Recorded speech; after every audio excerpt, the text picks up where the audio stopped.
గాదు వెంకటేశ్వర గారు sir, good morning sir. So ఏంటి సార్ ఓవరాల్గా ఈ బనకచర్ల ఇష్యూ ఎందుకని అటంటే ఇక్కడ ఏమో వైఎస్ఆర్ కాంగ్రెస్ పార్టీ ఏమంటుంది, ఈ బనకచర్ల ప్రాజెక్టు వల్ల కేవలము చంద్రబాబు నాయుడు కమిషన్ల కోసమే బనకచర్ల ప్రాజెక్ట్ని తెరపైకి తీసుకొచ్చారు. ఇంకో విషయం ఏంటి అంటే బీఆర్ఎస్ ఏమంటుంది, అక్కడ రేవంత్ రెడ్డి ఏదైతే తెలంగాణకి సంబంధించినటువంటి ప్రయోజనాలను తాకట్టు పెట్టారు, చంద్రబాబు నాయుడికి గురువుకి నీళ్లు అలాగే రాహుల్ గాంధీకి ఏమో నిధులు ఇచ్చేశారని చెప్పేసి ఆయన చెబుతున్నటువంటి పరిస్థితి. సో ఓవరాల్గా ఎలా చూడొచ్చంటారు, అక్కడ బీఆర్ఎస్ ఇక్కడ వైఎస్ఆర్ కాంగ్రెస్ పార్టీ రెండు కూడా ఈ ఆంధ్రప్రదేశ్కి సంబంధించినటువంటి అభివృద్ధికి విఘాతంగా మారేటటువంటి అవకాశాలు ఉన్నాయని బయట జరుగుతున్నటువంటి చర్చ వాస్తవం అనుకోవచ్చా కాదంటారా? రాజు గారు, మీకు అలానే ఉన్నటువంటి పెద్దలు క్రాంతి గారికి, అహ్మద్ గారికి, వ్యూవర్స్ అందరూ కూడా శుభోదయం. ఇప్పుడు మనం వాళ్ళ భాషలాగా మాట్లాడాలంటే దౌర్భాగ్యం ఏంటంటే రాజకీయాల్లో అక్కడ బీఆర్ఎస్ పార్టీనేమో ఒక భావోద్వేగాన్ని రెచ్చగొట్టి వచ్చినటువంటి పార్టీ, పుట్టినటువంటి పార్టీ, ప్రాంతీయతత్వాన్ని లేపి, ఇక్కడ వైఎస్ఆర్ పార్టీ అనేది ఏమో ఒక సావు మీద నుంచి వచ్చినటువంటి పార్టీ. వీళ్ళిద్దరు ఆలోచన కూడా ఇప్పుడు వీళ్ళు చెప్తున్నారు కమిషన్లు అనేది, కమిషన్లో కక్కుర్తులు తప్పితే వీళ్ళకి అంతకు మించి రెండో ఆలోచన ఇంకేమైనా చేద్దామనే ఆలోచన ఎక్కడ ఉండదు. ఇవాళ పెద్ద ఎత్తున మేమేదో విరగదీసేసామన్నటువంటి కాళేశ్వరం మీద ఇంత చర్చ ఎంత జరుగుతుంది, ఇంత ఎంక్వైరీ ఎంత జరుగుతుంది. వాళ్ళు ఎవరు చూడండి, నేను ఎవరు దొరికారంట దాంట్లో ఎంప్లాయీస్ ఒక్కొక్కటి దగ్గర 1000 కోట్లు ఉన్నాయని చెప్పి చెప్తున్నారు. ఎందుకు జరుగుతుంది? ఒకసారి ఆత్మ పరిశీలన, ఆత్మ విమర్శ చేసుకోవాలి. ఒకసారి రాజకీయ పార్టీకి వచ్చిన తర్వాత, అధికారంలో కూర్చున్న తర్వాత ఏమి చేసాం మనం, ఏం జరిగింది అనేది ముందు ఏదో చెప్తారు కదా గురిగెందు సామెతలాగా, మనం ఒకసారి చూసుకుని పరిశీలన చేసుకున్న తర్వాత ఎదుటి గురించి మాట్లాడాలి.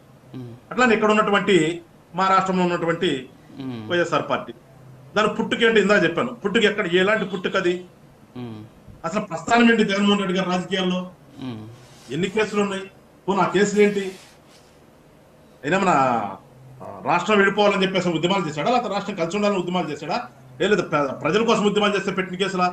అన్ని కేసులు కూడా దొంగతనం చేశాడనే కదా, ప్రభుత్వ సొమ్ముని రాష్ట్ర ప్రజలకు చెందాల్సిన సొమ్ముని దోచుకున్నాడనే కేసులే కదా మొత్తం కూడా ఉంది. వీళ్ళు వచ్చి వాళ్ళ శుద్ధులు ఎట్లా చెప్తారండి?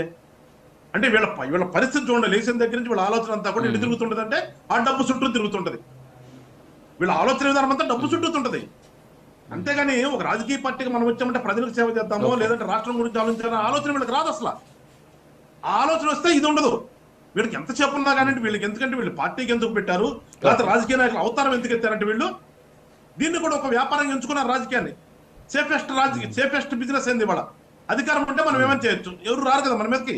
సో సేఫెస్ట్ బిజినెస్ లాగా రాజకీయాన్ని ఎంచుకున్నారు తప్పితే నిజంగా రాజకీయానికి అర్థం ఏంటి వీళ్ళు ఎప్పుడు ఆలోచించారు? అసలు ఏ డిక్షనరీ చెప్తారు, డిక్షనరీ ఇప్పుడు చదువుకున్నారు రాజకీయం ఏంటంటే. సో అందుకని వీళ్ళ మాటల గురించి పెద్దగా మనం డిస్కషన్ లో చేయాల్సినంత అవసరం కూడా ఉండదని నా భావన అండి. ఎందుకంటే ఈ రెండే కదా, అంటే మనం చేసుకోకపోయినా ఇప్పుడు సమస్య ఎక్కడ వస్తుందంటే, ఇప్పుడు మీరు చెప్పిన దాన్ని బట్టి చూస్తుంటే ఇక్కడ సమస్య ఎక్కడ వస్తుందంటే సార్, సమస్య ఎక్కడ వస్తుందంటే జనాలు, సాధారణ ప్రజలు, అసలు అంటే పల్లెల్లో ఉన్నటువంటి గ్రామీణ ప్రజలు వీళ్ళు చెప్పేని వాస్తవం అనేటటువంటి సిచ్యువేషన్లోకి వచ్చేస్తున్నారు. నలుగురు ఒక చోట కలిస్తే పల్లెల్లోకి వెళ్ళి నిజమేనేమో, సో జగన్మోహన్ రెడ్డికి సంబంధించినటువంటి అనుకూల మీడియాలో ఇలా వచ్చింది, నిజమే కదా, పోలవరం ప్రాజెక్టు మరి పూర్తి చేయాలి కదా, పూర్తి చేయకుండా మళ్ళీ ఇంకో ప్రాజెక్ట్ అంటున్నాడు చంద్రబాబు నాయుడు, నిజంగా కమిషన్ల కోసమేమో. సో ఖచ్చితంగా దీని మీద చర్చ జరగాలి. సో వాళ్ళు అన్న మాటల కంటే ముందు ప్రజలకు వాస్తవాలు తెలియాలంటే ఖచ్చితంగా మనం మాట్లాడాల్సిందే.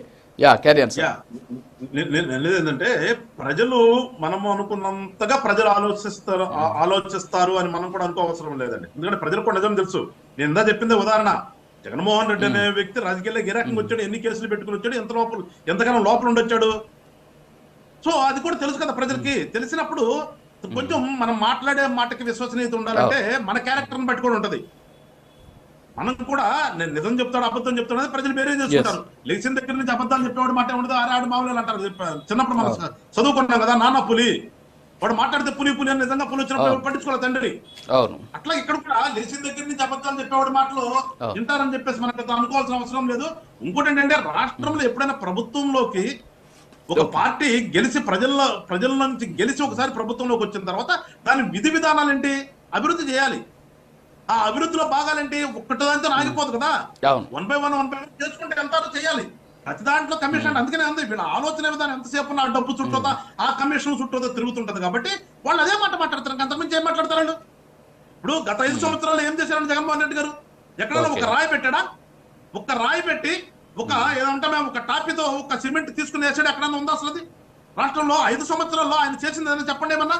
అదేమంటే ఒకటి మాత్రం ఉన్నటువంటి స్కూళ్ళను పగలగొట్టి నాడు నేడు అని ఒకటి కార్యక్రమం మొదలుపెట్టి మంచిగా ఉన్న స్కూళ్ళను పగలగొట్టి లేదంటే రంగులు వేసుకుంటాక వాళ్ళ కలర్లు వేసుకుంటాక మొదలు పెట్టాడు చెప్తే అంతకు మించి అభివృద్ధి కార్యక్రమాలు ఎక్కడ ఉందా? రోడ్లు గుంట్లో పడిపోయి మేము గొడవ చేస్తే ఏడవడన్నా ఒక తట్టడ మట్టి ఆ గుంట్లో ఆ రోడ్లో వేసింది ఉందా ఎక్కడన్నా? ఆయనకి దానికేం తెలియదు కదా.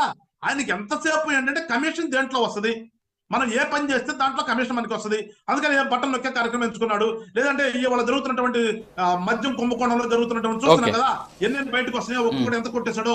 ఇవి తప్పితే వాళ్ళు అంతకు మించి ఏమి ఆలోచించారు? ఒకసారి ప్రజలు ఓట్లేసి మనం గెలిపించిన తర్వాత మనం ఏమి చేయాలి అని ఆలోచన చేశారా? ఏదైనా చేశారా? మొదలుపెట్టినటువంటి పోలవరం గురించి ఆలోచించాడా? మొదలుపెట్టినటువంటి రాజధాని గురించి ఆలోచించాడా? దేని గురించి ఆలోచించారు వాళ్ళు? వాళ్ళకి ఆలోచన విధానం లేదు. అందుకని ఇలాంటి పిచ్చి పిచ్చి మాట్లాడుతూ చెప్తే అంతకుమించి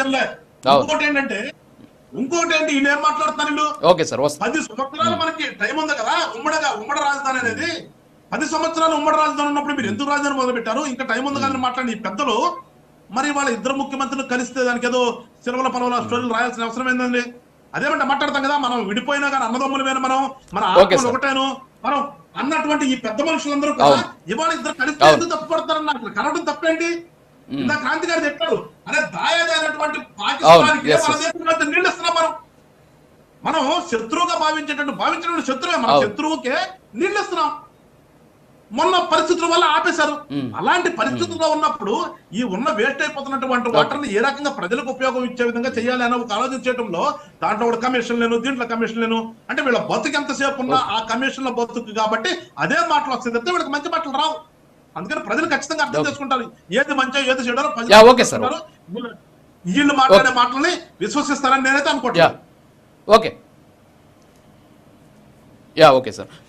మోహసిన్ అహ్మద్ గారు గుడ్ మార్నింగ్ సార్. సో పక్కన మీరు విజువల్స్ చూడొచ్చు, 2 విజువల్స్ మీకు పక్కన ప్లే అవుతూ ఉన్నాయి.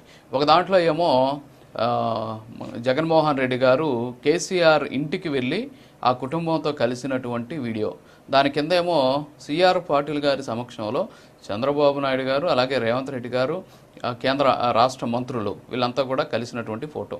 సో విజువల్స్ వస్తున్నాయి. కానీ ఇప్పుడు ఏమంటుంది